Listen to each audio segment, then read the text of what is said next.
موضوع عمرو دياب والراجل اللي واللي حصل ما بينهم. وانا كنت قاصده ان انا ما ادخلش في الموضوع عشان ما يتقالش ان انا بركب الترند، مع اني اعلاميه ومهتمه بشؤون الناس وليا راي. فقلت انتي في اجازه، خليكي بعيد. بس حقيقه التصريح اللي صرحه الاب النهارده انه ابني اتقضى على مستقبله، وانه كان داخل مجلس الشعب اللي هو اسمه مجلس النواب بحج. بس معلش يعني ما فيهاش حاجه، يعني لما كلنا بنغلط. بس انا عايزه اسالك سؤال، هو ابنك ازاي يدخل مجلس النواب؟ ما هو ليه مقومات، يعني مش شروط ولكن مقومات. اولها صفه الهدوء والرزانه والالتزام. انت ابنك كان بيجري من فرح لفرح عشان يتصور مع المشاهير. ازاي يدخل مجلس النواب ويمسك دايرة ويدافع عنها ويبقى مهتم بشؤونها؟ هو اول واحد لو بقى في مجلس النواب بقى نائب هيهتم اكتر وهيزيد مقعده منه هيبة اكثر، وهتخليه انه يجري ورا المشاهير اكثر اذا كان هو مولع بالمشاهير، لانه من الواضح انه عنده حالة ولع بالمشاهير، وانه بيحب ياخد معاهم مش صورة ولكن اكثر من صورة. وزي ما عمرو دياب قال انه كان مطلع دباديب وبياخد صورة دباديب، وانه دي مش اول مرة، ودي كانت يمكن رابع مرة في نفس الفرح في نفس التوقيت بياخد الصورة. فاستفز عمرو وكان بيشده من ورا عشان ياخد الصورة. فانا الحقيقة اي حد بيشدني ليس دفاعا عن عمرو ولكن دفاعا عن الموقف اللي ممكن كلنا نتحط فيه. لما الاقي حد بيشدني من هدومي ودي مش اول مرة، انا هأستفز. كل واحد بيستفز رد فعله بيختلف عن الآخر. خلي بالكو، أنا حسنية مش ديابية. يعني أنا تامر حسني، أنا بحب تامر حسني وبعشق تامر حسني، وبحب الأعمال الخير اللي بيعملها تامر حسني، وبحب قلب تامر حسني، وده بيخليني أحب أغانيه وأحب صوته. عمرو دياب ما فيش قولان طبعا، هو عمرو دياب الهضبة والجبل وكل حاجة، ولكني أنا بأميل للي بيحب الناس البسيطة واللي بيساعد الناس البسيطة. خلونا نرجع تاني للموضوع. هو الراجل حضرتك أبو الوالد اللي أبو الولد اللي عمل كده، حضرتك إزاي عايز ابنك يدخل مجلس النواب؟ ليه؟ أنا عايز أسأل حضرتك سؤال، ليه؟ عشان هيعمل ايه اماله وتطلعاته؟ علشان يعني دايرة هو تبع دايرة وهيعمل للدايرة بتاعته؟ هل هو عارف مهامه اللي هيقوم بيها من اجل دايرته اللي هم دايرة من الشعب؟ واجبه انه يدافع عنها وانه يشوف مصالحها وانه يقوم بيها، وانه هيكون مشغول جدا بده؟ ولا هنشوفه انه المقعده في مجلس النواب هيزيدوا تأثر ووصولا انه يروح هذه الاماكن ليأخذ الصور اللي هو من الواضح انه مولع بيها؟ تاني حاجة، هل يصح يا حاج وانتوا ناس صعايدة؟ الصعايدة ما يمشوش من فرح، ما يروحوش فرح من غير ما يتعزموا يا حاج. الصعيدي له كرامة، ازاي يدخل فرح هو مش معزوم فيه؟ وده مش اول فرح يدخل. انا بلاحظ انه بيدخل الاماكن وغير معزوم فيها عشان يدخل ياخد صور مع المشاهير والفنانين. طب ازاي؟ يعني دي نقبلها ازاي؟ بلاش كمجلس نواب، الصعايدة ازاي تقبلها دي؟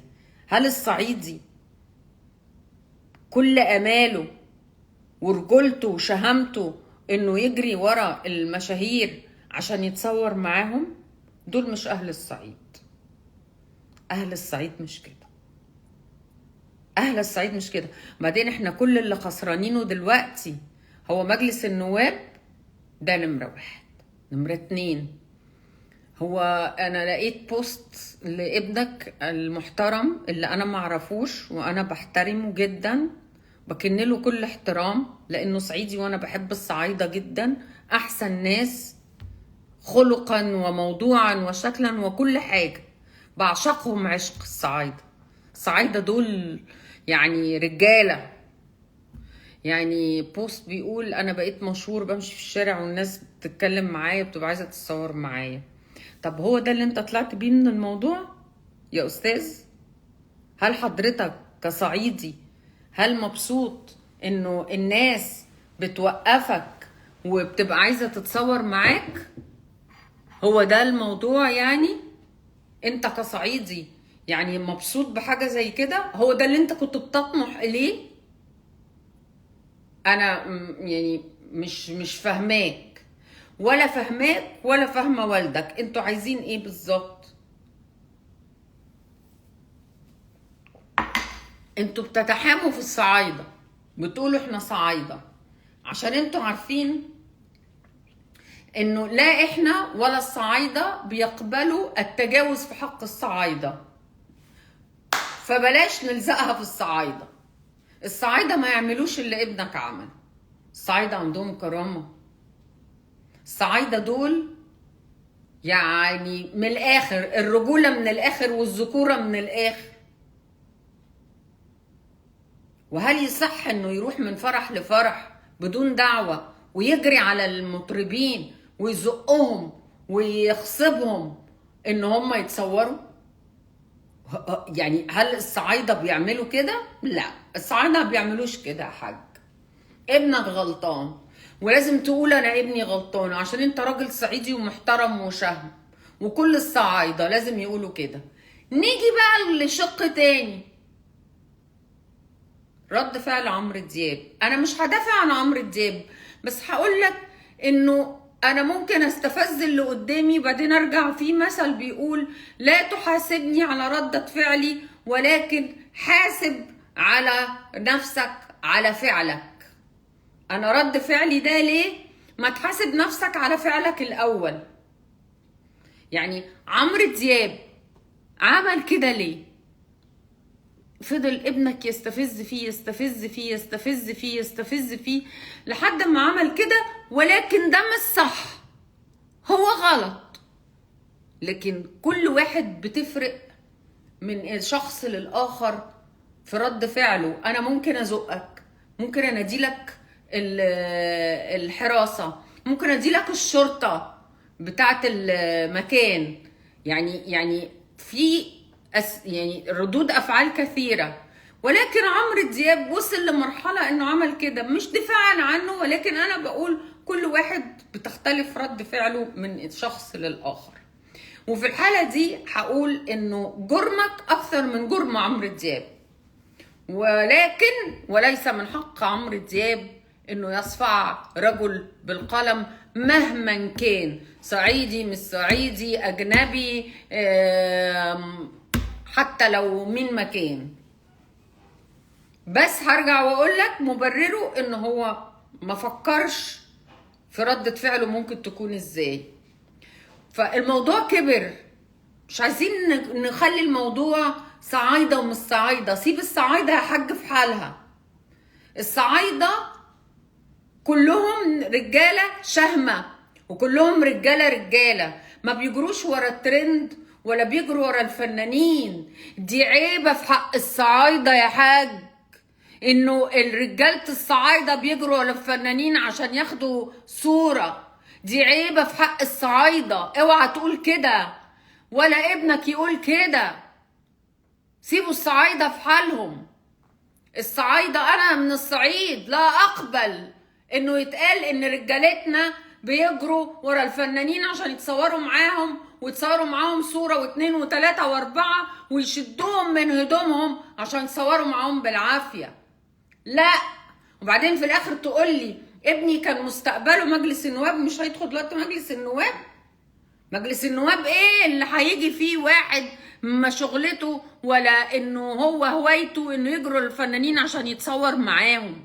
ده ازاي هيبقى عنده القوة انه يدافع عن دايرته وعن الشعب وعن الدايرة اللي هو هيبقى فيها. ايه يا حاج؟ ايه يا حاج؟ احنا دلوقتي هنطلع القطط الفاطسة؟ الموضوع كبر زيادة عن اللزوم واحنا مش ناقصين.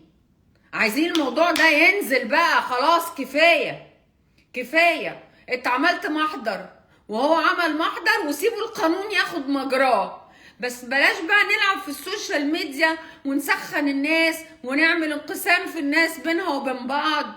بلاش بلاش بلاش بلاش. ما تخليش الناس العدو بتاعنا يلعب في الوقت الضايع. انا مش هسكت. السلام عليكم.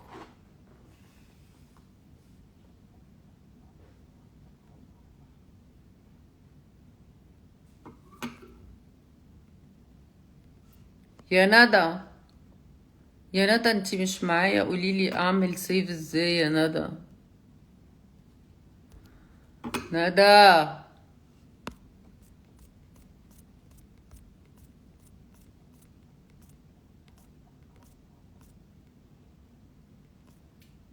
انا بدافع عن الصعايدة عشان الصعايدة ما بيعملوش كده، وانا من الصعيد وما اقبلش انه في حد يتحسب على الصعيد بيعمل كده. ومش بدافع عن عمرو دياب، انا قلت ان عمرو دياب غلطان، لكن لا تحاسبني على ردة فعلي، ولكن حاسب نفسك على فعلك اللي وصلني لكده. ندى هكلمك يا جماعة، انا بفهمش وبنتي نايمة وهي اللي بتعمل لي الحاجات دي.